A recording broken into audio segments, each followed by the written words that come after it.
What is up, guys? This is going to be my review of Legend of Tomorrow Season 3, Episode 6, titled Helen Hunt.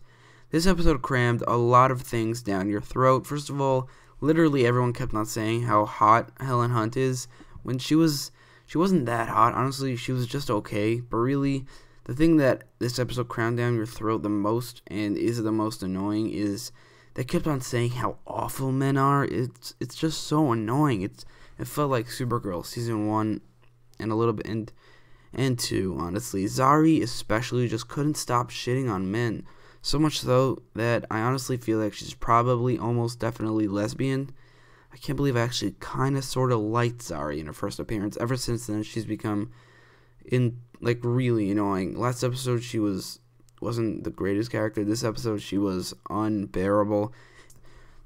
All they did was shit on men. They kept on saying how, oh, did have men become less stupid in the last 1,000 years? No. Best thing about this place is that there are no boys. Like, I mean, even the whole thing even ruined the awesome Wonder Woman reference at the end, which was awesome, but it could have done with a little less shitting on men.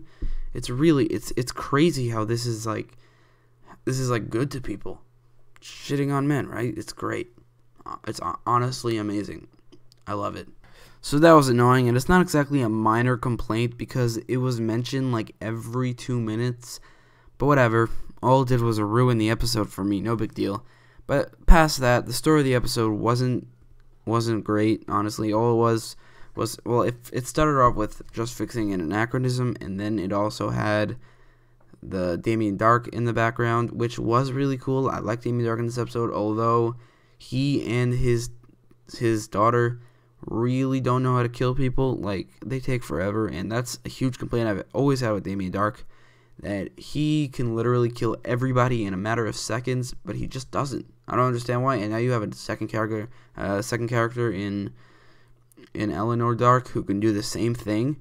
Why don't they just kill people? But really, I thought that the fight scenes were really cool in this episode. Most of them are good. The Firestein side story was really funny most of the time, and also really interesting. Even though I like that thing, I still can't wait for Firestorm to just leave the show, because Legend of Tomorrow kind of messed him up just because he's a CGI character, or he's not really a CGI character, just he needs CGI to be a superhero, and this show has a really small budget, so he barely firestorms up. And in this episode, he firestormed up for like a minute, which, by the way, I don't understand why they can't just do that. Just like only in the fight scenes, he firestorms up, and the fight scenes could usually only last for like a minute or two. Does that really cost that much money? But by far the best part of this episode was the ending with the Wonder Woman reference. That was crazy. I don't know what's going on. Just 4 weeks ago, they mentioned Bruce Wayne, and now they actually go to Themyscira. I don't know what's going on. DC is getting so much more lenient, letting them do the biggest references ever for both Batman and Wonder Woman. Maybe this means that both of them will show up.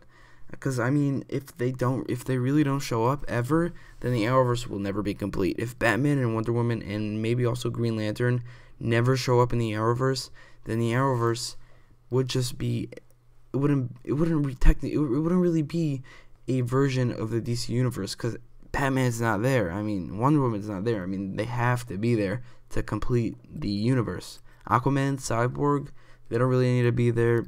I mean, Cyborg definitely, but Aquaman, not really, because you could definitely have a DC universe without Aquaman or Cyborg, but Green Lantern and then Wonder Woman and Batman, I don't think so. So these references, you might not think that they help with the chances of them showing up, but they definitely do. If DC allowed them to mention Bruce Wayne and go to Themyscira, then DC's getting a lot more lenient, which means that maybe in the future, maybe in just a year from now, or maybe like half a year, they're going to let them use the characters, and that's awesome. But aside from that, this episode was fine. I thought it was fine. The fight scenes between Sarah and what's his name? Damien, between Sarah and Damien were pretty good, and Amaya and Kwasi were pretty good. The story was okay. The feminist thing was so annoying.